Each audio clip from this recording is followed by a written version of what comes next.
Hey, what's up, folks? Welcome to another edition of the Winning Drive. I'm lifetime Longhorn Rod Babers, joined by fellow lifetime Longhorn, the young phenom CJ Vogel, and of course the coach, former high school football coach at Bernie Capel, Brownwood, Rotan, Belton. Also played college football at Abilene Christian, coached there for multiple stints. Also on the staff at the University of Texas from multiple head coaches. It is Coach Bob Shipley, and you can find his work these days, boom, right there at shipleyranches.com. What's going on, Coach? How you doing?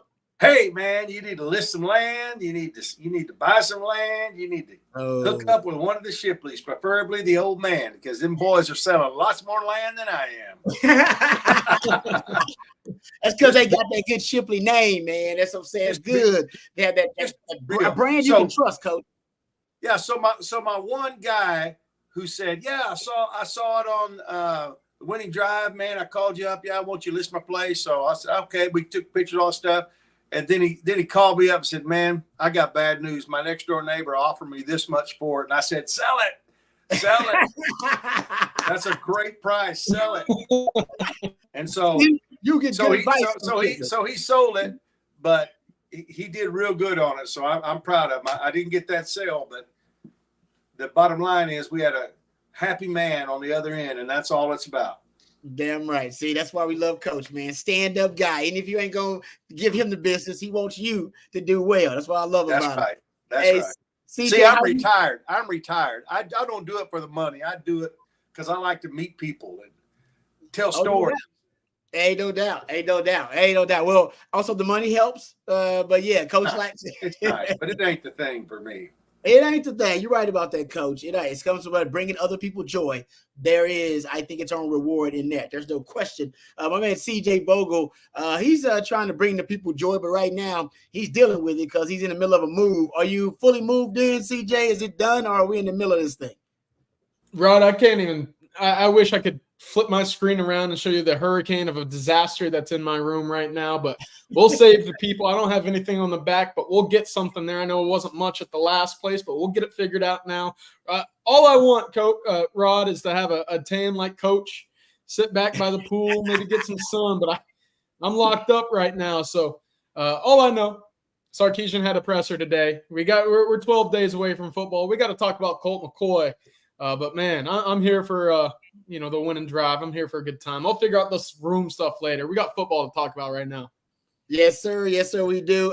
Coach Sandman, by the way, interrupts and says Sandman _2394. Coach Shipley interviewed me to be his intern in 2017. Hello, Sandman. Did you get the job though? Did you get the job, or did Coach reject you? What are we talking about here? Man, I'm sorry about that, Sandman. Apparently it didn't work out. So, yeah, are you calling to say that you're happy Coach hired you, or did Coach reject you? I need to know that, Sandman. All right, there you go. So he was working in a recruiting role for Tom Herman at the time. You remember Sandman, Coach? Oh, yeah. You knew? Yeah, as far as you know. Yeah.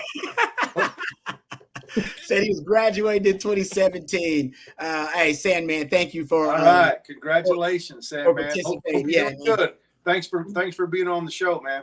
Yeah, no doubt, man. Appreciate all you guys. Thank you guys for joining us first and foremost. We really appreciate you guys. We will hit the Colt McCoy news. Colt McCoy making his retirement official, and he's going to be joining the broadcasting booth. We'll talk about that. CJ Vogel was at the Sark Media availability earlier today, so we'll get CJ's thoughts about everything Sark spoke about. Some of that stuff is actually up at CJ's Twitter account, so you can go check it out there. We'll also get into Vegas will take odds on anything, including the first coach to be fired. So we'll discuss who are the first coaches that have the best odds to be fired during this upcoming college football season. And also, I want to get into some other discussion. We'll talk about, my man Stevie Lee's going to join us, by the way. Don't let me forget that at 3:30. So we'll talk line play. We'll talk a lot of stuff with lifetime Longhorn Stevie Lee coming up. But then we'll also get into my man Quinn Ewers getting some more NIL love, this time with a national Dr. Pepper commercial series that you may be familiar with. Looks like he's going going to be one of the featured athletes as a part of that. So, hey, the straight cash homie keeps growing for Quinn Ewers. And also something else that I think is the first time that they've done it. There are some national high school rankings that I want to talk to you guys about a little bit. So we'll get into all of that. But first, let's hit a question. Actually, a question. It is a shout out from UT Boy. Thank you very much, UT Boy, for the shout out. My dog, number 21. Hey, thank you, UT Boy. I know you're excited about the season because one of the first things that we are going to discuss is that wide receiver rotation, because Sark has even now discussed that they might be expanding that wide receiver rotation even more. We thought the circle of trust would be 6. Turns out it may be even 7. As many as 7 wide receivers, man. That's really deep. So we'll get into that. But first, I want to get your you guys' thoughts about the Colt McCoy news. Let's talk about the Colt McCoy news. Colt McCoy, as beloved as he is, an icon, a legend on the 40 acres. He called it quits officially, announced that he would be retiring. But with that came a joint announcement. He's also going to serve as a game analyst. And it's going to appear on the Big Ten College Countdown studio show that was announced by NBC Sports. So also, in addition to that, it looks like he's going to be joining the broadcasting booth and coverage of some of those Big Ten football games as an analyst. So what are your thoughts, number one, Coach, about the retirement of a legend like Colt McCoy? And I think we knew it because he didn't play last year.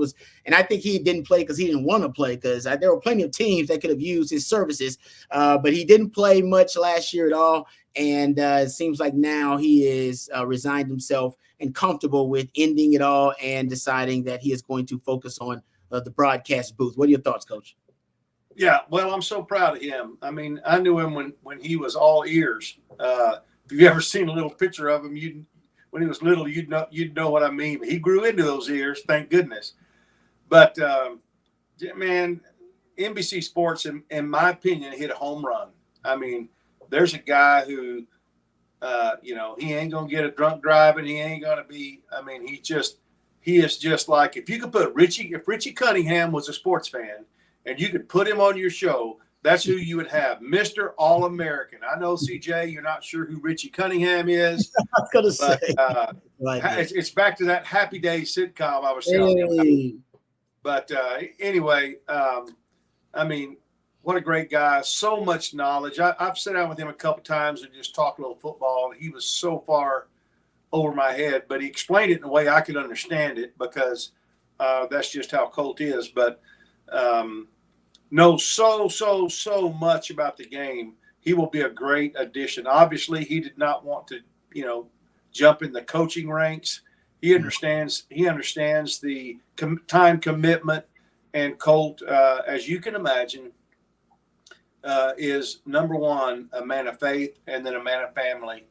And he's going to take care of his family, and he's going to spend time with them, and he's not going to go chasing after more glory. He's had his glory, although he's deflected it. But he's had his moment. He'll forever, of course, be an icon at the University of Texas. And I'm just happy to have a friend and a former Longhorn out there representing us all. Well said, Coach. What are your thoughts, CJ, about Colt McCoy's retirement officially? Like I said, I think he could have played in the NFL a couple of more years. I mean, there are plenty of teams that need a capable backup. I mean, there's definitely, teams that could use him as a second, third string emergency quarterback.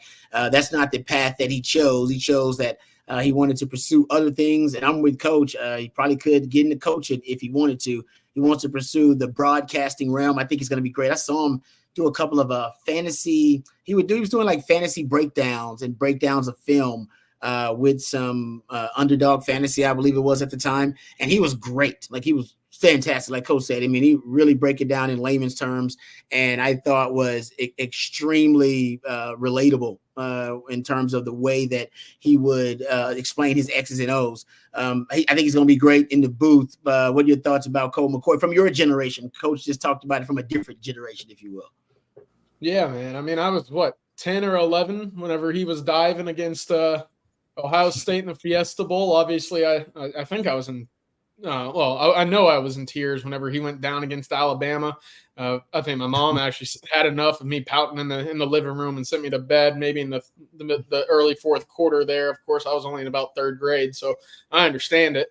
Temper tantrums on a Monday night, probably not too fun to deal with as a parent, but I mean, he was, the guy that growing up you looked to and said that was the guy, right? He was the quarterback. He was there for forever. He carried the torch after Vince.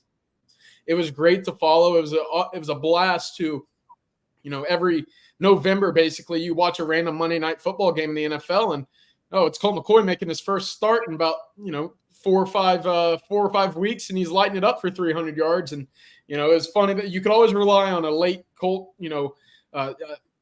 all-time classic performance late in the season for some random NFL team. And you never knew quite what team he was, especially later on in the year of his career. But man, it was fun to follow, and it was always fun, especially for him to be that kind of beacon of hope for Texas quarterbacks when there wasn't much in the mid-teens to late teens there. Of course, Sam went on a great run as well, but for him to be that guy that we could always point back to and say, hey, Colt's in the league, let's go see what he's up to. And that was always fun for me growing up as well. So, it was a hell of a career. I remember him with the Commanders, the Giants most recently, I think the Cardinals. Yeah, I know he bounced around a few more spots, but man, for him to be as great of a representative for the University of Texas everywhere that he went, I think Texas is very fortunate to have had him, not only in the Burnt Orange, but to have as successful of a career as he did down at Texas. And then again, to go be an ambassador in the NFL again for as long as he did. That was as special as anything. So cheers, Colt, to retirement. But man, it was fun to follow. Yeah, he's got damn near every record you could have. Most yards in a game, in a season, in a career at Texas. If you go look at the record for most passing, if you go look at most completions in a single season, that's him. You go look at most completions in a single game, that's him. Highest passing efficiency rating, that's Colt, career and single season. Most quarterback victories, that's Colt. Most quarterback starts, that's Colt. You go look at everything. In most attempts in a season and a career, that's him. I could go on and on. It really does. It seems like never ending in terms of the amount of records that Colt McCoy holds here in terms of completions. If you go look at most touchdown passes in a game, tied for the lead all time with Casey Thompson in a career and in a season. So you could just make the argument that, and I know VY is considered, obviously an icon as well at the quarterback position. But in terms of playing quarterback, I don't know. It's hard to find somebody who did it better than Colt McCoy at Texas.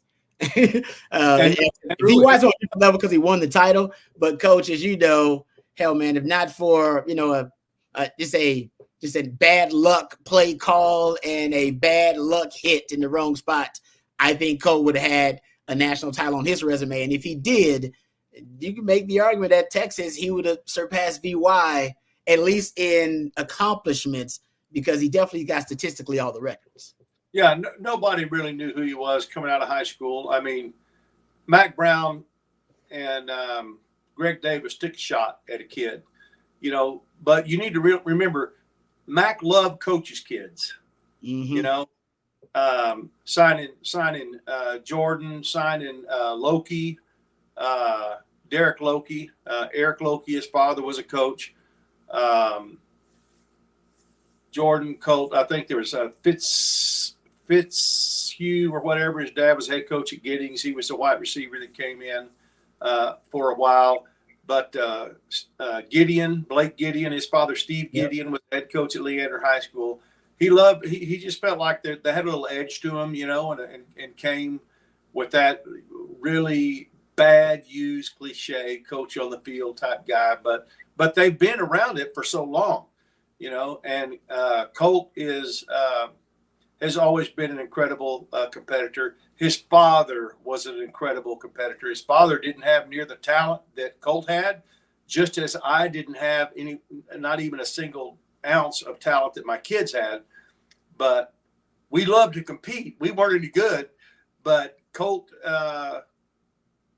I just from knowing him his whole life, he is truly the person that you want representing your school. I mean, he's just as good a man as you'll come across. And I won't say enough. I'm going to start getting teared up because I watched that boy at 170 pounds come into UT and leave consensus All-American and with his jersey retired. So nobody even knew who he was when he signed. Little Tuscola, Texas.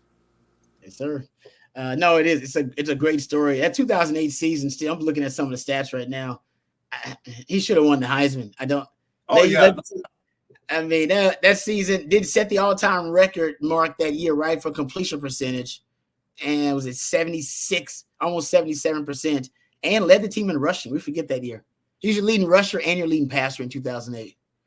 Just unbelievable. And I still remember him, like, running away from Aggie DBs. Oh, yeah. Like, I don't even know how. Like, that, to me, I'm like, who knew Colt could run like that? How do you run away from Aggie DBs? Man, I tell you, that guy was magic on the field, man. Him and, of course, the wide receiving connection between him and Quan and then him and Jordan. I don't know if we will ever see anything like that. Hopefully, this year, we come close to it. Hopefully, we can come close to something like that. But as a DB, that struck fear. I think that struck fear in any defensive coordinator's minds watching Jordan on one side, Quan on the other side, and then the athlete that Colt became with his accuracy, and then a guy that could also hurt you with his legs too. So Colt had such a quick release. DBs couldn't get a jump on him. He had one of the quickest releases I've ever seen. DB, you just couldn't get a jump on him. Nope, totally agree. I was gonna say it and the time, and more so than that, Coach, his release was quick. But then the chemistry he had with his wide receivers was also uncanny. I mean, that was something that you really couldn't match because him and Quan were so close, and then him and Jordan were so close, and all three of them were so. It was some freaky chemistry going on there that I don't think Texas has ever seen prior to that. I don't think Texas will ever see after that. That was the greatest quarterback wide receiver chemistry that I've ever seen between a wide receiver and two wideouts. And then it continued between him and Jordan in 2009. I agree. It was magic. It really was. Like it was magic, man. It was no doubt about that. All right. So congrats to Colt. We're happy for Colt because now he's gonna be in the broadcasting booth. We'll see how that goes. And I think it'll go really, really well for him. Let's also talk about, since we're, let's hit a couple of questions and comments about our Colt conversation before we move on. Double D says, I was a cameraman from KRBC in Abilene when Colt McCoy and his wide receiver friend from Tuscola was being interviewed on set. I thought, this is going to be UT's quarterback? Ended up being that's right, Double D. You're right. I think he had a lot of folks fooled there, Double D. Remember, because he was competing. Was it Jevin Sneed that was here at the time? Yeah, that's right. Jevin Sneed was a 5-star at the time too, man. Big arm guy. And Colt won that job in the offseason. A lot of folks thought that would be Jevin Sneed's job to lose, and Colt McCoy won it. So, that's good stuff. All right, thank you for the question there, or the comment, I should say, Double D. Also, Colin says here, Coach, in honor of being Colt McCoy days away, what is your favorite Colt to Jordan touchdown? That is a good question. What's the best Colt McCoy to Jordan? That's a fun question right there. Yeah, I'm interested. So many of them. Yeah, the first. No, I'll tell you the first touchdown Jordan ever caught. I actually watched. We were playing in the Gordon Wood Classic. I was the head coach at Burnett. We were playing Brownwood on a Saturday evening, and TCU and Rice and Texas were playing in Reliant in the afternoon. And I'm so thankful the people at the Gordon Wood Stadium in Brownwood had it up on the big screen. And so we were just out. We weren't even doing pregame warm-up. We were just walking the field and throwing the ball around and stuff. And I got to see his first touchdown on that big screen in Brownwood, where his little brother later starred as a all-state wide receiver at Brownwood. But anyway, my favorite one, it's hard to say, but there was one. We were at Texas Tech, and we were sitting in the north end zone, and the most unbelievably rude fans you've ever seen. They were F-bombing my mother-in-law. I was about to get in a fight. It wasn't going to be pretty.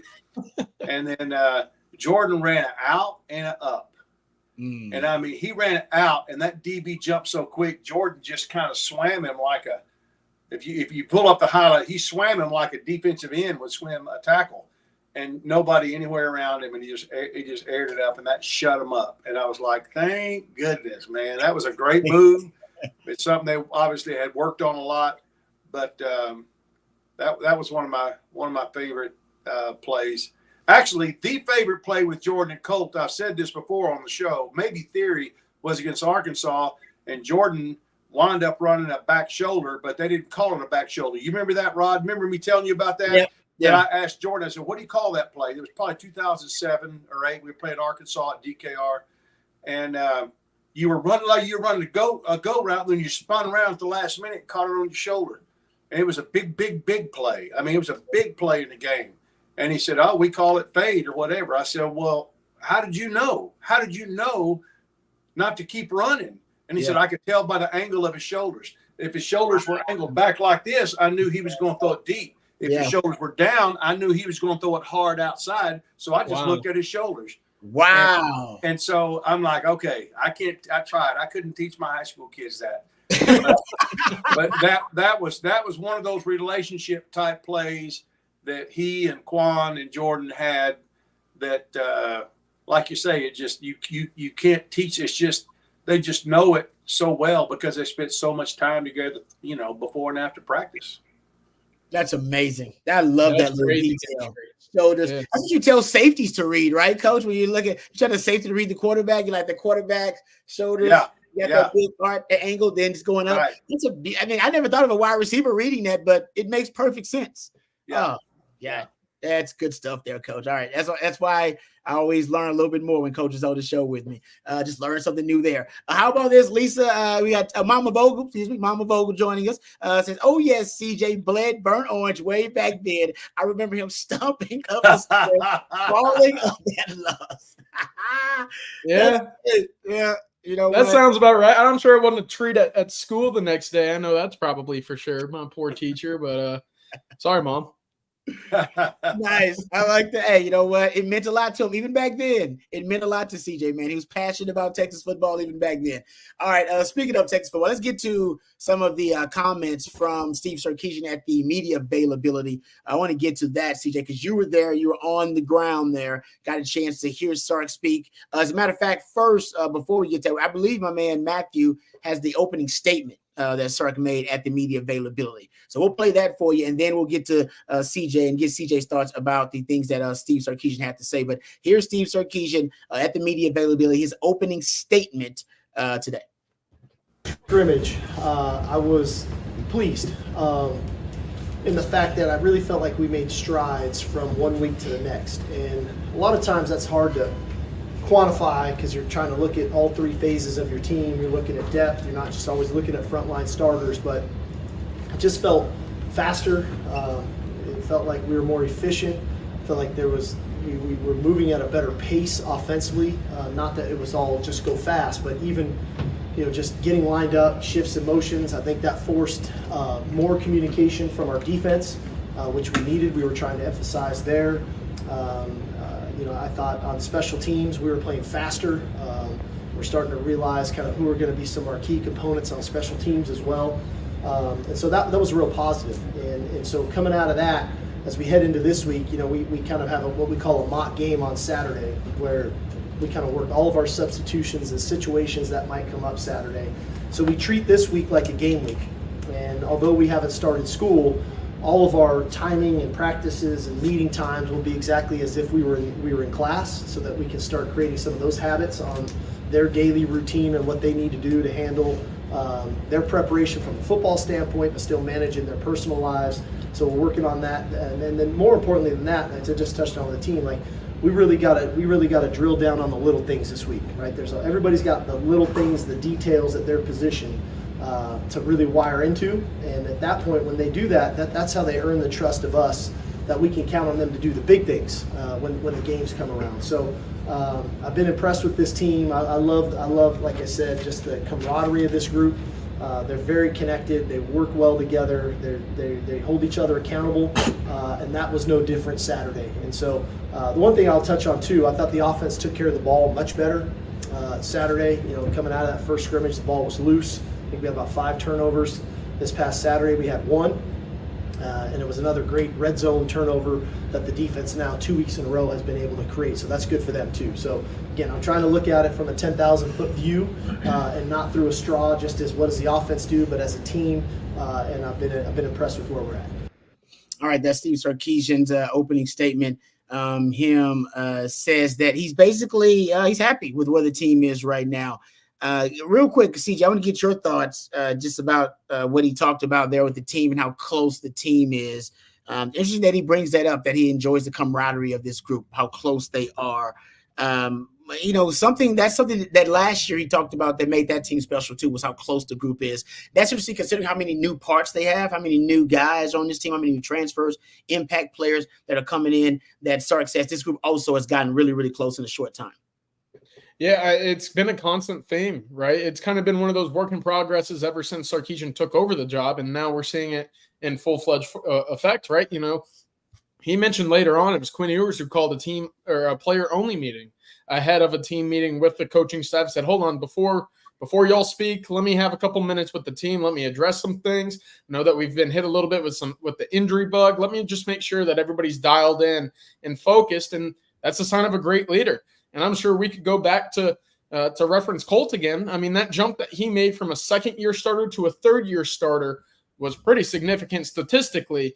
I'm imagining we're going to see something pretty similar with Quinn this year, just knowing the ins and outs of the system. He might not have that same chemistry and rapport with the wide receivers at the time, but just knowing where and when to make, certain play calls, some certain audibles, what he likes in the play schemes. And Sarkeesian mentioned it as well.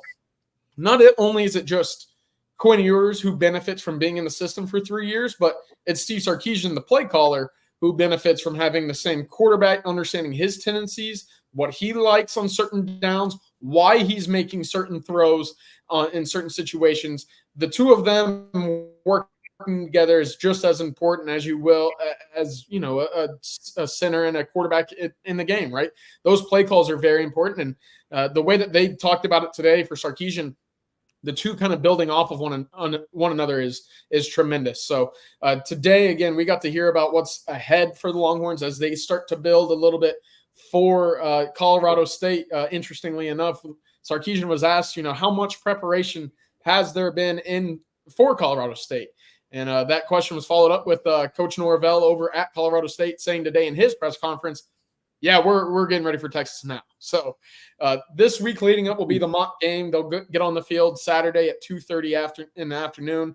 Everything leading up, whether it be practices, training sessions, tutoring sessions. I know they're not technically in class just yet, but they'll go through that whole week as if they were, in the middle of October, November, and what they would need to do to prepare for that week ahead. Of course, I think in years past, Coach, even maybe not even too long ago, they would bus these kids over to a hotel the night before the mock game to get them an idea of what that next 48 hours would be leading up to the game as well. So that's all the focus right now with Steve Sarkeesian and his staff, is making sure that these boys are ready for the real thing when it comes around, in 2 weeks. What are we, 12 days away? So happy Colt Day again, but we're right there, and it's exciting.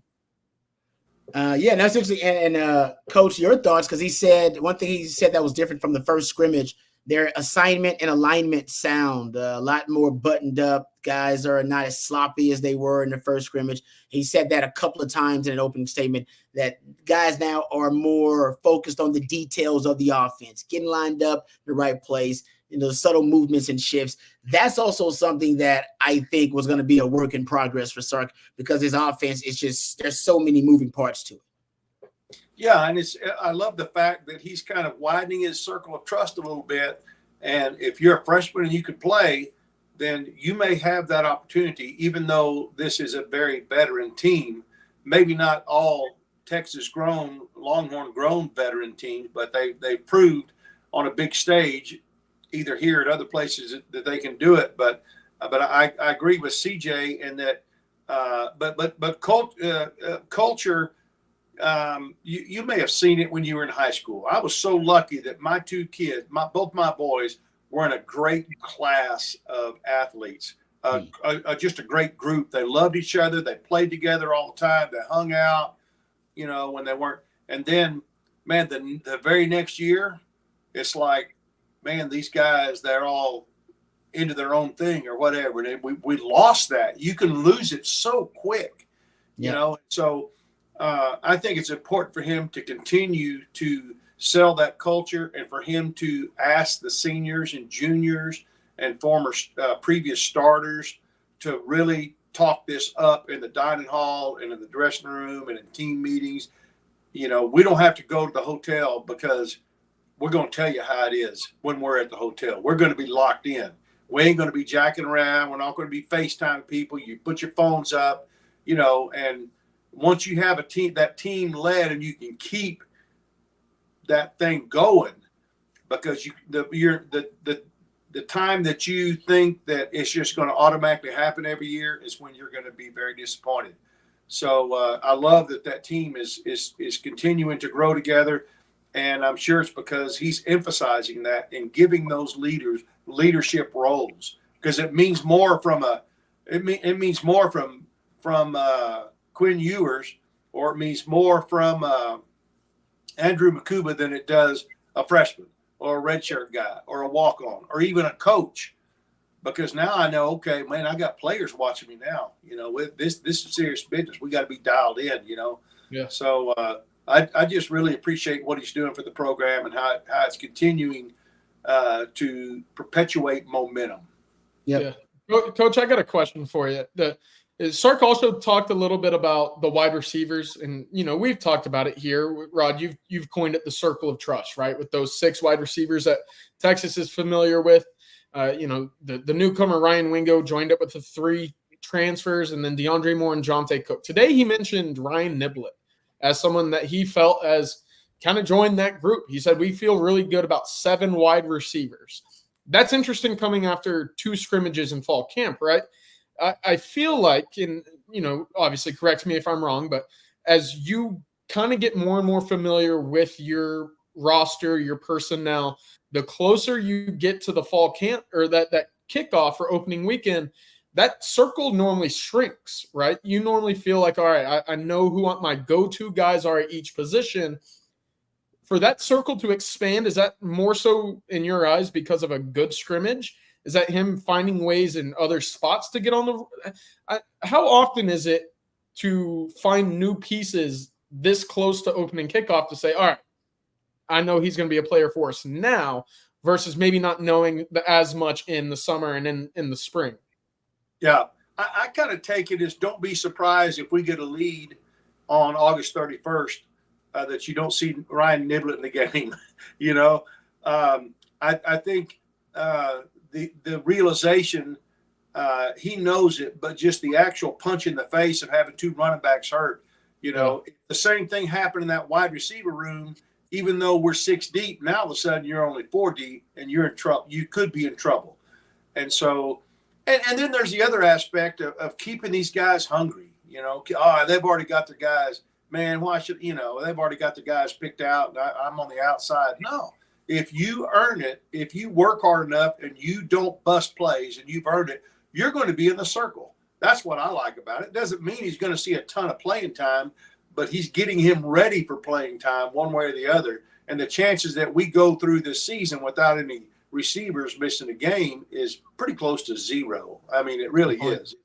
You got to have those guys ready. And like I said, you got to keep those young guys hungry and not let them – it's easy to lose focus when you're a freshman and they tell you right off the bat, you're getting redshirted, get over there at the scout team. I think he's handling this very well.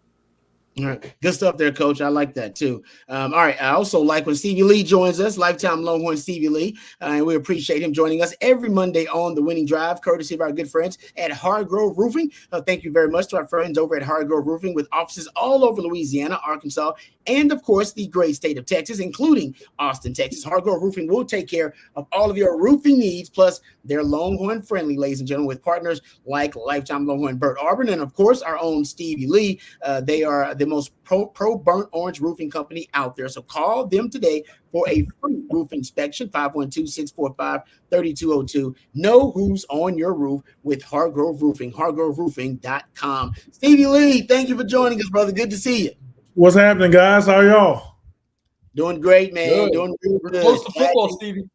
Yeah. Man, CJ, you said happy Colt McCoy Day, 12 days, man. I woke up this morning, I was like, man, we just got like almost just a week and a half, less than a week and a half for football, y'all. It's crazy. Yeah, That's of course. I'm saying, how about giving Earl Thomas a little love here? Only one of the best to ever play in the burnt orange and white. Come on now. Yeah, I hear you, man. I'm a defensive guy, so that's blasphemy. Come on now. That's what I'm talking about, Coach. ET. Damn right. Rod, for that not to come from you, a member of If he's DBU, not at the I'm a little top. surprised. He's right, though. No, I'll give Coach props. Coach the one brought it up. I should have been bringing it up, but he's right, man. That was another all-time great number 12 that needs some recognition. Yeah. I mean, Absolutely. Heck yeah. If he wasn't the best DB, he's in the top 3 all hey, time. honestly, just like Colt got shafted out of his 2008 Heisman, Earl Thomas should have won that Thorpe that year too in 2009. Yeah, it was that. Thorpe. Yeah. 2008, that loss to Tech really hurt Colt and hurt our team. Hurt Colt for the Heisman and hurt our team. But yeah, 2009 was Earl's year. That Earl should have. They gave it to Eric Berry as kind of a career achievement award, but that was Earl's reward, and everybody knew it too. Earl was the best safety. Even in the damn draft, they knew that Earl was a better safety. All right, let's get right to it, gentlemen. Let's talk about some Texas football. Where we got my man Stevie Lee here. All right, first off, Stevie, I want to ask you first about the NIL deals. There's a lot of great NIL deals out there. I got to ask you this: if Stevie Lee could have any ideal perfect NIL partnership, what would be the ideal NIL partnership for my man Stevie Lee? You could have a dream NIL situation. Damn, that's a good one, man. Oh, Black's Barbecue. That'd probably be my first one. That would be such a minded thing to say too. Barbecue. That's good. But man, you know what? When I got to Austin was and it kind of still is, but it's kind of fading. But Austin was a burger town. Yeah, it's good burger town. It's a great burger town. We had Players, we had Dirties, we had Burger Techs, we had Sandy's, we had Old School. Old School. It was a burger Sandy's. town. So if I had an NIL deal, because it was right there on campus, now it was a big new shiny Red McComb School of Business, it would be Players. Tell me you don't remember Players, Rod. Oh, love me some Players, man. Late nights too. Oh, I love Players, man. That brings back memories right there. Yeah, see? Hey, Jerry. Yeah. Hey, that was my pregame meal. That was my pregame go-to right there. There you go, man. I wish. Always went to Players pregame. Yeah, I wish it was still here, man. But and Huts, I see my burnt orange horn down there saying Huts. Huts was a good one too, man. But Players, I would love to get an NIL deal from Players, get lifetime strawberry shakes. Oh, and lemonade was on point too. Oh man, he's not talking about a Lambo. He's not talking about a quarter-ton dually. My NIL is going to revolve around food. My NIL deal revolves around food, man. Come on now. Let's go. And you know what was the cool thing about Players is it was always there for us. So Rod, yes. I don't know if you want to divulge this, but going out on a during the off season, of course, Saturday night, Players was 24 hours. Yes, sir. So half the team will be in there at about 2:30, 3 o'clock in the morning getting burgers, fries, and shakes, man. Yes, sir. Yep. Oh, yeah. Hey, and that's that bonding y'all were talking about earlier, man. We definitely bonded over some Players at 3 o'clock in the morning, man. That was the best bonding right there. That's some of the best bonding. Okay, we got a super chat for you, Stevie. Actually, for me and you, but I'm gonna throw it to you because people hear me talk all the time. Thank you, MP Houston. We appreciate you. Says Stevie and Rod, can you talk about the culture of the program when you guys were there and similarities and differences to the culture now? Oh, that's good. One thing I will say that I think is similar, Stevie, and I think it reached its apex or zenith like right after you left, but it was getting there where it was a player-run team and it was a player-led culture. The players were leading it, and I think it got there when VY and them won the national title. But it was getting there even with you guys in your class. It was the players took ownership of the culture and ownership of the program and the standard. That's what I'm seeing today. I'm seeing these guys take ownership. It's theirs. It matters to them, but it is something that they, all these guys, they wear 24/7. And I think that's what makes this culture unique is that the players lead it and the players own it. No, you're exactly right. It started with Sean and Casey, and then D.D. Lewis, and then you guys and your DBs had Quentin Jammer, right? Yep. And so they taught us how to lead that defense on up throughout the years. And you're right. When Vince came in, he grabbed a hold of that offense, led the offense, and that's when we became really, really great, becoming player-led teams. You're exactly right. And then it fell off. It fell off a little bit, and we can see the records where we fell off on that a little bit. So that's I see it now though. These players leading each other in practice, getting after each other in practice, and the coaches are getting after them too, but they're getting after each other as players. And I like that. I think we talked about that last week. So that's I think the winning culture of what we had back then, going 9 wins every year. You know, my senior year, we only lost 1 game to that team across the river. And then but we were player-led teams, and now we're getting back to that winning culture and being a player-led team right now. Hey, Stevie, can I, and Rod, for both of you guys, I remember very distinctly when Vince talked. Apparently, the word was on the street that Vince went and talked to Coach. And Mac, this was before I was involved in the program as a staff member. I was just a parent.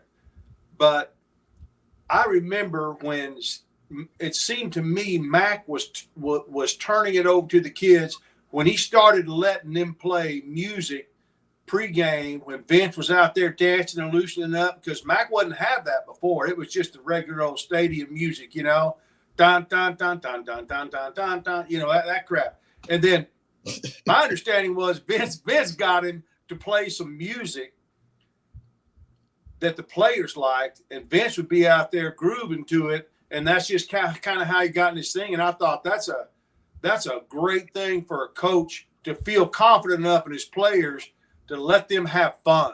Let them have fun and not keep so. Was I wrong in assuming that, or was that somewhat accurate? So it didn't start. It wasn't just on the field. It started in the locker room. Vince and their you know, the number the lockers were numbered. So from like 1 to 10, they had their own little cubby over there, and so Vince being number 10, he's over there. They brought in a boombox, right? And we were just jamming in the locker room to Vince music. And you know, Vince being from Houston, it's going to be some Houston rappers, and it was great. We loved it, and it did loosen us up, man. And then, you know, who handled the music on the field was Mad Dog, and so we got with Mad Dog and said, this is the music that we wanted to warm up to going out for the game, warming up for the game. So it started in the locker room, loosen up first, and then it went into the weight room, and then some a little bit in practices. Does that allow you to feel? Does that allow you to feel like you have a say in what's going on? And this is our team. This is how we do business. This is how we get ready, whether it's practice or whether. But practice is one thing, but doing it in a stadium of 100,000 people with a big majority of them back then being old alumni sitting on that west side who didn't even want to stand up during the game, to all of a sudden listen to rap music and this music that the players are grooving to during pregame warm-up. That's a huge step. Did you feel like Coach was kind of giving you guys part of the team? I mean, like, I don't know about that, because we felt like it was our team anyway. You know, we had player-led meetings even before then, before Vince got there. Like, we would kick the coaches out, and we had player-led meetings. And so I think we felt like it was our team. I think Coach realized the culture of college football really as a whole, that it was moving towards these players are taking responsibility of what they're doing on the field. But yeah, it was a little strange, man, because we come out there and it was quiet on that west side. You're exactly right. But when we leave to go back in to get ready to run out through the tunnel, that's when they started playing the country music again. You know. What were you gonna say, Rod? No. I just want to set the record straight here. First of all, Mac allowed himself to evolve, but Mac did not evolve all in 1 year with VY. Yeah, I think Mac Brown didn't even want us to have earrings, facial hair, or braids. Braids, yeah. Right. The braids thing came with Cedric Benson. He wanted to recruit Cedric Benson. With Ricky, it was fine, but after Ricky, he basically set a new standard. He's like, nope, nobody with braids. I don't want earrings. I don't want facial. And he wasn't just being some uppity old, crotchety old man. He was thinking about us getting jobs. He was thinking about those people you talking about in the stands, Coach, that are, Fortune 500 CEOs, and that are boosters and donors, and they'll give us jobs one day. And he was thinking about how they perceive us, and he wanted them to perceive us as clean-cut young men they give jobs to. Right, because Mac was bringing those guys to practice all the time. He was like, "I'm gonna bring the boosters and donors to practice. You can't talk to them, but at least y'all get to see them and you get to meet them. And then one day, hopefully, they'll go, hey, I remember you in practice. I'll hire you for a job." So Mac was thinking long term, 40-year decisions, not 4. But guys, he came kicking and screaming with the braids and everything. You will notice. Go look at the team pictures, and you'll tell when Mac decided to change his tune about braids. And they're right, Stevie Lee, because everybody got them. Everybody got braids after that. Mac was like, all right, y'all can have braids. Because why? Because Seth Benson had braids. I was like, well, if Seth Benson gonna have these dreads and stuff, I let everybody get them. So then everybody started to get that. Everybody started to get the earrings. And VY was not the first, I would say he wasn't the first player to kind of force hip hop on DKR and on Mac. It actually was us. It was Trick Daddy. I BS you not. The first rap artist probably played in DKR was Trick Daddy back in the day. All the old heads who go to games probably remember this, because they used to play Leanne Womack. I am not joking. Mac Brown would go out there and play Leanne Womack. I hope you dance. I hope you dance. Yeah, I hope you dance. It was a slow ballad, and everybody in the stadium about to cry. And Mac playing I Hope You Dance before a game. And Mac be out there like, oh, this is such a great song. Like, Mac, it is a great song, but I am ready to go ahead and smash some heads. And I do not hear the Leanne Womack. She's not going to get me motivated to do it. All right. So we actually got Mac to start playing some Trick Daddy. And I love VY, but VY wasn't the first one dancing. Rod B, go ask the people. I would dance in pregame warm-ups. Every pregame warm-up, Robbie would go down the end zone with my DBs, and I'd start dancing. I would dance every time Trick Daddy came on. And I remember, some of y'all probably do too. So Mac came slowly, and I would say it was part of us that made it. Matter of fact, the leadership council that I was a part of in 2002, Mac has a motto every year. All right? He lets the leadership council pick out the motto. And our year, we wanted to say FIT was going to be our motto, which stood for F it. Literally, that was the motto stood for. It, because we were tired of everybody talking about Texas, look like Tarzan, play like Jane. We're just gonna have the F it attitude and go out there and show the world, right? And Mac was like, nah, they ain't. I was like, Mac, nobody's gonna know what it means. Only we gonna know what it means. Tell everybody else it means something else. Fit. Tell it, make up something. But for us, we'll know what it means. And Mac was like, nah, we ain't ready for that yet. Let's go with wit. Whatever it takes. Instead of fit. Yeah. You remember that, Steve? I remember. We had pins that we had to wear on our shirts. Yes. Of the motto. One year was Dream. Yes, exactly. So I love Mac, but that basically the last kind of linchpin of it, that was VY. That was VY. VY was what put Mac over the top. Mac was like, you know what? I'll let y'all let them have the team. It's their team. And look what it did. And that's when Mac learned, oh, the best teams are the player-led teams. I gotta make sure I bring in the right leaders and let them have the team. And that's why those Colt years were so damn good. Because Mac didn't even try. Mac was like, no, it's on cruise control. I'm not gonna try to interject. And you can make the argument that he let it go on cruise control too long before he decided to interject, right? He's like, you know what? No, it's VY's team. Now it's Coach's team. He's like, Mac, step in. Need some O-line help. Step in. How about some little upgrades on offense? Step in. And he never did. So that's my take. And I would say I love Mac, but Mac didn't. It didn't happen in 1 year, guys. It was a slow, gradual process for Mac to evolve. And now look at him. Now he's wearing Jumpman tennis shoes, dancing in the locker room. You know what I mean? They got Fitty and all Kanye and everybody else on his phone. Like he's now an evolved grandfather of a coach. But it started way back in like 01, 02. Mm-hmm. You go to the Jumpman headquarters, it's a little different there, Rod. I mean, Mac's got to try something in those shoes. Yeah, no, but it's a great discussion. But I'll say this though: the passing down. Now the guys, Stevie Lee, just like you pointed out, the guys you learned it from, the Casey Hampton, Sean Rogers, and the D.D. Lewis, and the guys I learned it from, the Greg Browns and the Quentin Jammers, and how we took pride in passing it down to the youngsters after us, right? The Nathan Bashers for me, the Michael Huffs for me. That's happening now. The pride in receiving the culture and the standard, and then the pride of owning it, and then the pride of passing it down and making sure it's done properly. And I talked to Quandre about this, and Quandre admitted to me, he said, yeah, somewhere it got lost. Because remember, Quandre was in the locker room with us. Quandre was a little dude, and Quandre was Quinn Jammer's little brother, and he was in the locker room with us, all the 02, 03, 04 guys. He was hanging out with us all the time. And right? Yeah. Quandre was around there. I got a quick story about Quandre. I sold Quandre a house, and the other agent, said, "Oh, well, how do you guys know each other?"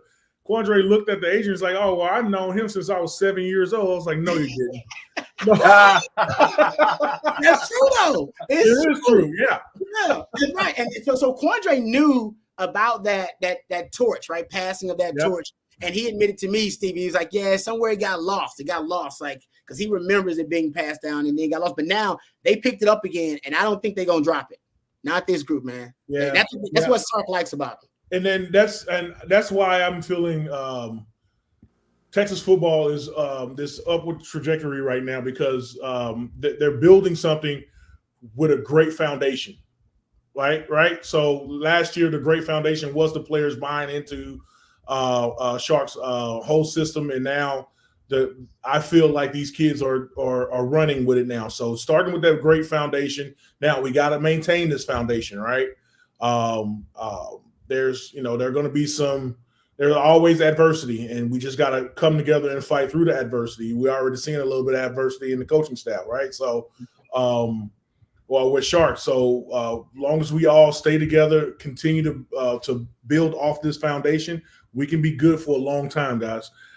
I told my wife, I think Nick Saban saw the writing on the wall.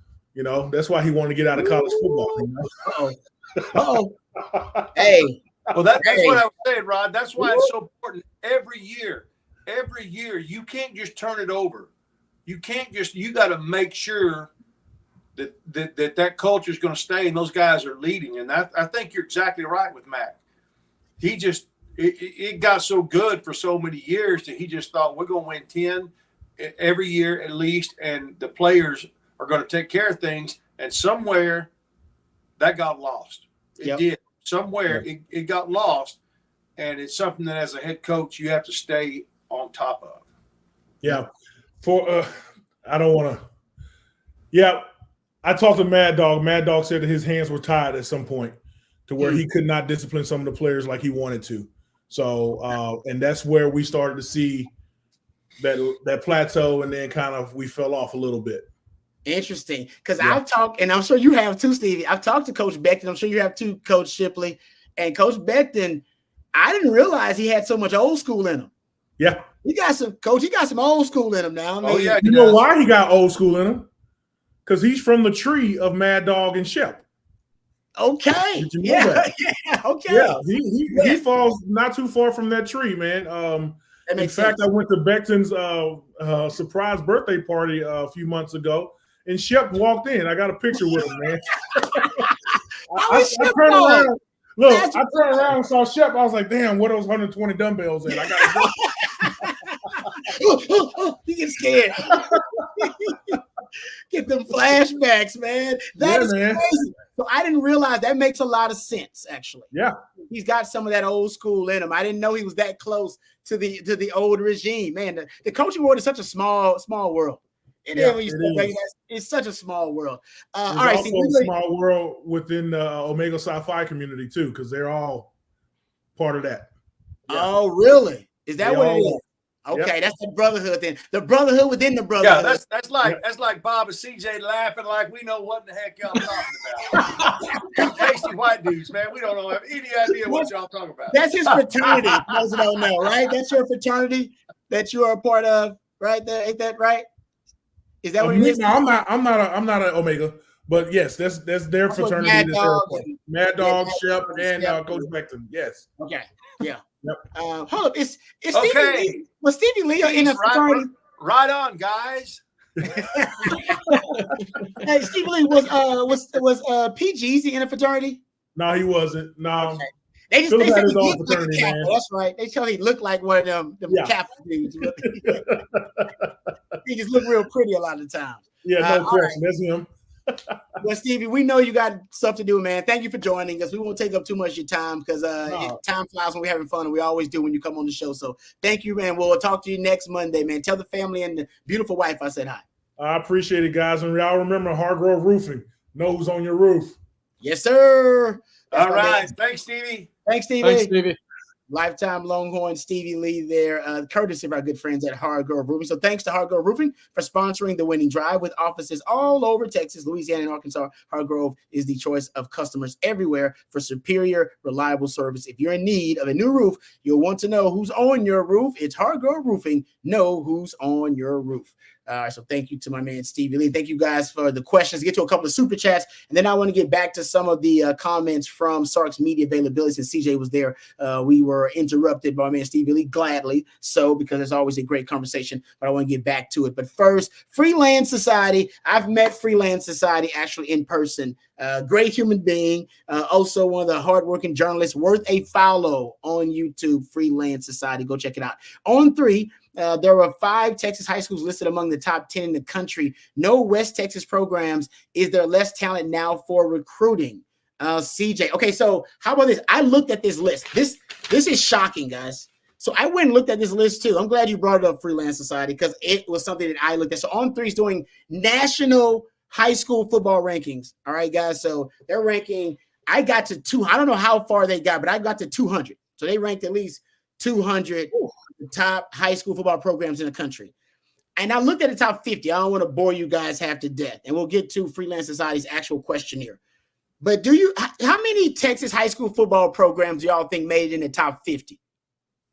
35. On 3's ranking. 12. Okay. 35 and 12. Right in between. 20 of the top 50. And if you go look at it, it's Duncanville at 2, DeSoto at 3, South Lake Carroll at 4. So they got 2, 3, and 4. North Shore is at 6, Atascocita at 8, Aledo 13, Dengar 14, Longview 17, Westlake 18, Katy 24, Allen 28, Summer Creek 29, North Crowley 30, Prosper 32, Vandergrift 40, C.E. King 43, Cedar Hill 45, Rockwell 49, Byron Nelson's ranked in there too. Dickinson is also ranked in the top 50. It's amazing. And guys, how many do you think Florida has? 18. 25. 4. 4. I'm not making that up. I tell you, I went and looked at it several times. Said California had 5. Georgia had 7. I'm telling you, it is. Go look at the list. I sent you guys the list. Go look at it. I was flabbergasted. I was like, no, that can't be right. That's crazy. Only 4. Ooh. I'm telling you, go. Like I said, maybe I can't count, so y'all can go count it and check it out. I did it in a rush, but I couldn't. It said I didn't even get to double digits with any of those teams, counting in the top 50. That's how dominant Texas high school football is, ladies and gentlemen. I mean, like I said, go the list. Well, it said it's on 3. They published it. But your thoughts, CJ, about freelance society's question here. I'll count Florida again while CJ's talking. But I'm telling you, I only counted 4, which makes sense. Remember, Jerry always tells us that Florida's behind in terms of infrastructure, in terms of facilities, coaches' salaries, investment in football programs overall. Athletes, they got a ton. They got tons of athletes for days. But in terms of development and the schemes you're going to be using, and also the coaching prowess of the coaches you're bringing in, a lot of that's investment. That's money. Those are resources. And Florida doesn't do that like Cali. They don't do that like Texas. And apparently not even doing that like Georgia now either. But what are your thoughts about Freelance Society's question here? Your thoughts, CJ? Yeah, I mean, Rod, to your point, I mean, talk about all the mega $1 million stadiums in Texas high school football, talk about all the indoor facilities that aren't just, 30 or 40 yards, but the entire thing. They're growing up like crazy, especially in the North DFW area, where basically each new high school up there comes with some crazy looking indoor facility or brand new stadium to come with. So the point about West Texas talent, I think a lot of this, Rod, has to do with kind of that of evolution of football in the state of Texas, getting out of the wing T and some of that triple option and going more spread, right? You see that at times with the linebacking position, and we've talked about it, right? It's, the death of the evolution. I'm losing my words here, but the addition of the spread football has killed the linebacker in the state of Texas for the most part. You don't see, those big time middle linebackers as often because they're so used to being their best athlete needed at safety, or they play a nickel, or they're used not as traditional, let me stop the run first linebackers in the state of Texas. And I think in part that's hurt West Texas in that same kind of breath there, right? They might not have as deep of a talent pool. Finding a quarterback is obviously an issue for every Texas high school, but when you don't have the wide receivers or even tight ends now to go out and play that spread style of offense, you'll get left behind a little bit. And I think that's kind of what's happened so far to the Odessas. They'll still spit out some really impressive line prospects every now and then, but in terms of the true, speedsters that you see at the DeSotos, the Duncanvilles, the Allens, the North Shores, the Atascocitas, I think that's where you see the disconnect, is those schools producing such quickness and speed that, fit their scheme of let's air the ball out and get as many possessions as possible. Whereas maybe some schools, maybe a bit west, still lean into, playing some smash mouth football that we've seen so often back in the day. But Coach, you got any ideas about that, in terms of why the West Texas talent might not be as prevalent as what it might have been? Yeah, I do. I think so much of the triangle of Texas, DFW down to Houston to San Antonio, Austin, that area is growing exponentially.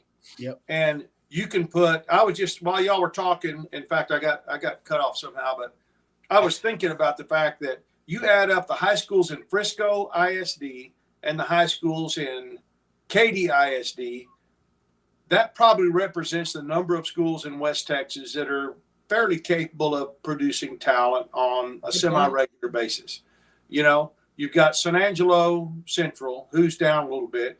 You've got Midland, well, it's not Lee, it's Heritage now, Midland High. You got Odessa Permian, Odessa High. You got a couple of schools, 3 schools in Lubbock that, can produce some talent. You've got maybe 3 in Amarillo that occasionally, and that probably doesn't even add up to all the schools in Frisco and all the schools in Katy together. It just doesn't. And once in a while, you'll get a stud out of a small school, but it's a rarity. It's just once in every 10 years, maybe you'll have a guy like the kid from Stanford that went to Oklahoma State, was All-American, top draft pick. Just once in a while you get a guy like that in a small school. But you're just talking about in terms of the number of athletes, the number of teams that can produce that type of talent. It's a drop in the bucket in the DFW or Houston area. Yeah. Just a drop in the bucket. To Coach's point, I always give this stat when you talk about recruiting, because so much of recruiting, at least projecting and predicting it, can be at least you can see clues and indicators about what areas are going to have these population and talent booms based off migration patterns and really like these different population booms. And I don't know, Coach, are people leaving West Texas, or do you have more people moving to or leaving West Texas? There's not a lot going on around Abilene. The area, the Abilene ISD is losing enrollment, but it's losing it to Wiley and Jim Ned and Hawley and these schools on the outskirts. But Abilene High, we've got some good players at the university through Abilene High, and then we had the corner. What was his name? He's a quarterback in high school. My man Brooks was from Abilene. Yeah, Ahmad Brooks. Yeah, Brooks. Yeah. Sure. Players. And there's a few that have come through, but it's really hard to recruit because because you got to drive 2 hours to get to the next school, and in Dallas or Houston you can drive 5 minutes and get to the next school. To Coach's point, here's the stat that I would give you because Coach hit the nail on the head there. The Texas Triangle, which is your Houston, Dallas, San Antonio, that triangle basically. You know that 75% of the state's population is in that triangle. That makes sense. 75% of Texans live in that triangle. Yeah. And then, so to Coach's point, when you're recruiting, you're like, hey man, I should just stay in this triangle here. Especially now with Austin now in that triangle, and Austin being a fertile recruiting ground too. It in terms of time, you're being efficient with your time. It makes the most sense, man. Stay right there in the triangle. And right now, Dallas, in terms of metro areas, is right behind Atlanta in producing the most NFL players per capita from metro areas. Is DFW's right behind Atlanta, and Houston is fourth, I believe, among the top 5. But just stay there. Dallas, H-Town, go to Austin. And I think Coach is right. I think that's pretty much what's going on too. But fascinating conversation. Go look at that list, guys. I sent it to you guys. I went and counted again, CJ. Yeah, indeed. There are only 4 Florida schools that are ranked in the top 50 top 50 best high school football programs in the country. And one of them is IMG. Which that ain't really that's not Florida. Yeah, that's not even your real life. So that's and California is 5 and Georgia's got 7, but Texas has 20. So you add up the amount of schools California, Florida, and Georgia all have in the top 50 highest ranked football programs, high school football programs in the country, and it still don't equal what Texas has by itself in the top 50. That's remarkable. It's remarkable. Coach, we're in the same damn district. You got Duncanville and DeSoto are in the same district, and they're 2 and 3 in the country. You got North Shore, Summer Creek, C.E. King, and Atascocita in the same damn district. Hey, okay. How many of those 20 schools in Texas are private schools? How many? Oh, not many. 0. Not 0. Yeah. How many of them in California are private schools? Oh, that's a good point, Coach. It's an all-star school. I mean, you're talking about all-star teams out there. You're not talking about neighborhood teams like Duncanville and DeSoto. Yeah. You're talking about all-star teams, so that even waters it down more. That's a great point. Oh, you're right. Yeah, you're right. Because a lot of these, they are. The Saint, whatever, and the St. John. They're all private schools. Yeah. They get to pick and choose their players. Damn, Coach. I didn't even think about that. All right. Yeah, it's fascinating. Go Rob, was there any state that surprised you when you went through that list? Like, was a Maryland or an Ohio? Anybody that had I've yet to look at it, so maybe I'm off. Arizona popped out. Arizona popped out. I believe Arizona had like 3 in the top 50 or near the top 50, which was a little surprising considering Florida had just 4. So they stood out. Alabama, I believe, was another state that had more than I initially thought. I didn't see a lot of Maryland, but I will tell you that when I did my metro areas, when I broke down the top metro areas for producing NFL talent in the last 5 years, that Baltimore area shows up. So there's a ton of talent. Some freakish athletes up there, and it's funny. That's always a hub for basketball players too. They kind of creep down that East Coast a little bit. They put out some crazy NBA talent every year, similar to what Chicago does.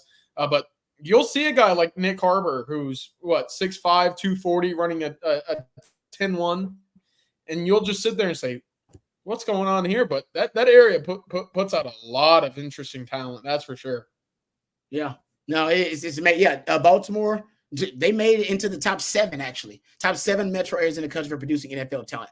All right. Let's thank another one of our sponsors before we get back to it. Let's thank our good friends over at Flat Creek Estate Winery. We appreciate Flat Creek Estate for not only sponsoring the winning drive, for being part of the On Texas football family. I've been out there. The venue is gorgeous. So I would encourage anybody to get out there and check out the venue, but also check out the wine, folks. Did you know that the most awarded wine in Texas is actually the vineyard closest to Austin, Texas? We're talking about Flat Creek Estate Winery, just minutes from downtown Austin. And they've won award after award this year for their vintage wine, Super Texan. Super Texan is now available at your local spec, so give it a try. Of course, Flat Creek is also a gorgeous venue with barbecues and wine tastings every single weekend. It's perfect for a day date with your significant other or a weekend getaway with your significant other. So please go check them out today, flatcreekestate.com. You can go check out the great selection of wine. Also, they have it at your local Central Market. I saw it there when my wife was doing some grocery shopping, so they got that Super Texan there. They got the Pinot Grigio there. I'm not sure about the Rosé, but the Rosé is actually worth you going to check out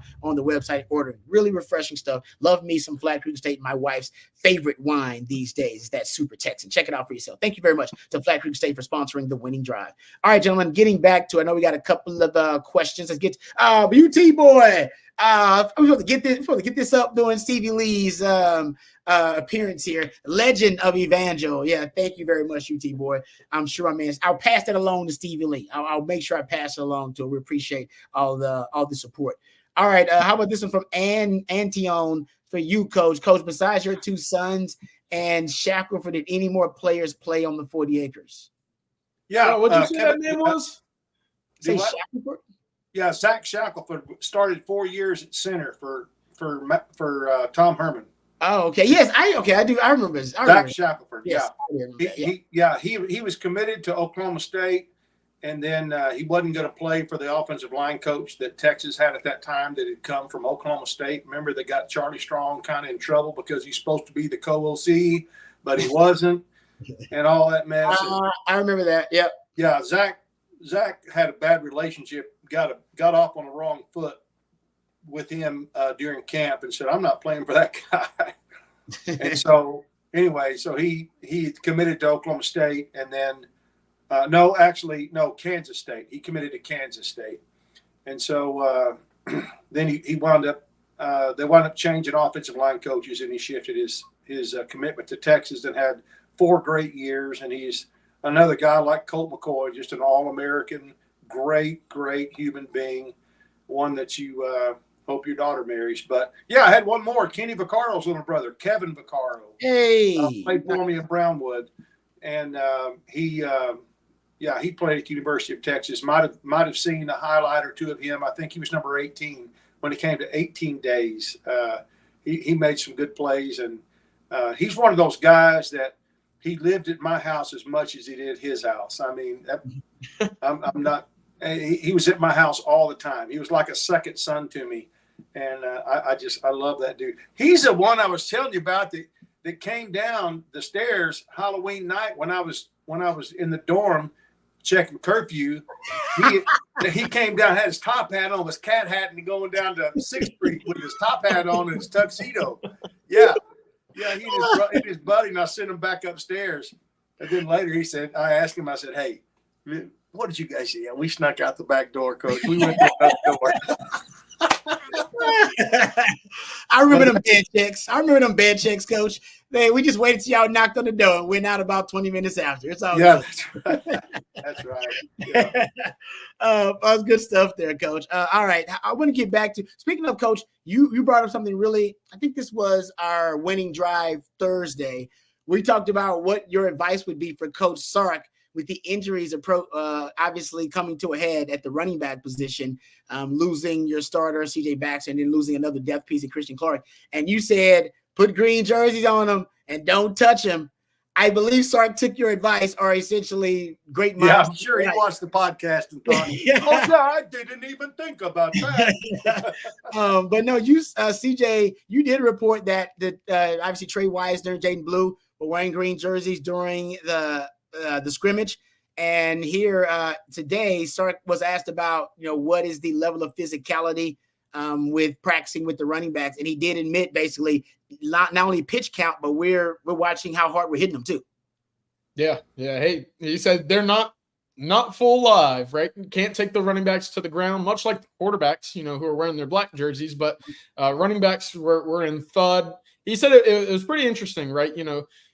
For the common folk like myself, I would have probably sat there and said, no one touches a running back. But, as a coach and as a former player, I'm sure you understand how important that contact is to get into football shape with the season coming up. And Sarkeesian vocalized that a little bit today, saying, hey, these guys have to be familiar with where contact comes, what that feels like, and to hold on to the football, right? Defenses have to get up to speed with punching the ball out, making sure that they're wrapping up, maybe not taking to the ground immediately with those running backs, but this isn't something that you can walk into a big house in Ann Arbor and not have 2 or 3 weeks of practice leading up of tackling true running backs to the ground. So it does go two ways, right? You're limiting your defense if you take away tackling entirely, despite the injury history at the running back spot. So I thought it was an interesting way to kind of balance the two sides there for Sarkeesian in that scrimmage. Is, hey, two of these guys we're going to have to need a whole lot this year. We'll put them in some different colored jerseys, make sure that, folks know maybe not go full speed there. But the rest of these guys, Jarrett Gibson was in a normal color jersey. Ryan Niblett, Juan Davis, guys who also got a couple snaps in that backfield, they too were in your normal colored orange jerseys for the offense. So interesting way to juggle it, I would say 100%. But it was good to hear, aside from a Jake Majors high ankle sprain that we talked about earlier this weekend, another injury-free scrimmage for the most part for the Longhorns going into week 1. Yeah. That's one of the things that Rod and I talked about, I think, this past weekend on Football Theory, was the fact that there's fallout from that. The fallout is that the backs don't get that punching the ball out. They don't get running into contact and all that stuff. But the defense doesn't get to follow through on their tackles and bring their feet and all that stuff. It's a fallout effect. Another thing Rod and I talked about is, what do you do to make up for the yardage maybe that you're going to lose from the running backs if this continues? And we talked about the Mike Leach approach, just a little quick passes out there. Mike Leach thought that it's just a run is all it is. You've got, instead of having the big lineman blocking, you've got receivers blocking, but you never know when you can squirt through a block and, make a big play. And if you make 4 yards, that's a running play. That's okay. That's the way he looked at it. And I'm wondering if Sark may, kind of utilize that a little bit, especially with some versatile people he's going to have in the backfield, that don't always play running back, that can shift out or motion out or flare out or whatever, and do what they do in space. Yep. No, I love that idea, Coach. I think that should be like the number one, at least tweak to the offense with the running game, potentially taking a step back, losing a couple of guys. All right, is that not what Colt McCoy did? That's it. It really was, man. It was a hype in 08 and 09 that could stay healthy. And, we had Newton and he got hurt in 09. So he just, those quick passes, those were just running plays for us. I remember who actually benefited from that a ton, Coach, in 08 was Chris Obanaya. Remember Chris Obanaya? Oh, yeah. Right out of the backfield, little flares, little screens. Oh, man, Chris Obanaya was great in that role. Hey, when Chris Obanaya came to the University of Texas, he was a wide receiver. He was a wide receiver. Yeah, he got moved to running back. Mm-hmm. And the play I'll never forget that Chris did in 2008, I think it was 8, was seal the victory against OU on a long run along the Texas sideline. Yep. On that east sideline heading north. It almost got in for a touchdown, and that sealed the game for us. Yeah, I mean, he was such a unique athlete. I'll give you a stat real quick, and then we'll go get our sponsor and we'll get out of here. This is how unique of an athlete he was. If you look at players at Texas who were able to get at least 30 rushes and 40 receptions in the season. So the players who met that criteria, at least 30 rushes, at least 40 receptions in the season. The last guy to do it was Chris Obanaya, and the last guy to do it before him was Eric Metcalf. Whoa. It doesn't happen a lot. It's a very rare. Both of them played in the NFL. Exactly. Like, yeah, you're right. So I wonder if Texas would have that kind of athlete again on the 40 acres. Chris Open, I don't know. One Davis, if they really get freaky with him, man, one Davis can be that kind of athlete potentially for him. Yeah, they can form a wide receiver to put him in the backfield, that kind of thing. All right, let's thank another one of our sponsors before we get out of here. Texas football fans, it's time to score an easy extra point when you get to the point this season at South Point Dodge. South Point Dodge has over 600 vehicles in stock right now, including a great selection of Ram 1500s, 2500s, and 3500s. Whatever your truck needs, South Point Dodge is your one-stop shop. Score big today at South Point Dodge, and you can do it right now by saving a lot of money. Big savings on over 50 Ram 2500s at South Point Dodge, all marked down right now with huge savings.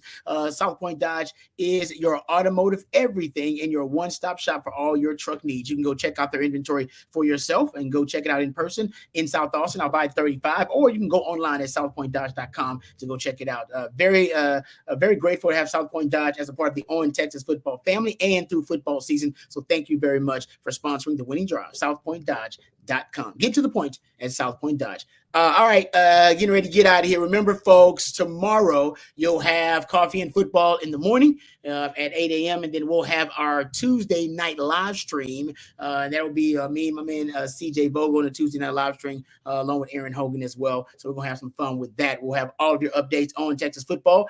For our sponsors, for Hargrove Roofing, thank you very much to them. Thank you to our friends over at South Point Dodge. Thank you very much to our friends at Flat Creek Estate, and all of you guys for the super chats, man. You guys are very kind. We really appreciate the participation. You make this thing fly by. It is so much fun. Thank you, Stevie Lee. Matthew behind the scenes, the real MVP. It wouldn't happen without him. He is the man. CJ Vogel, thank you for all the knowledge. Coach, thank you for the wisdom. And until next time, folks, hook 'em horns.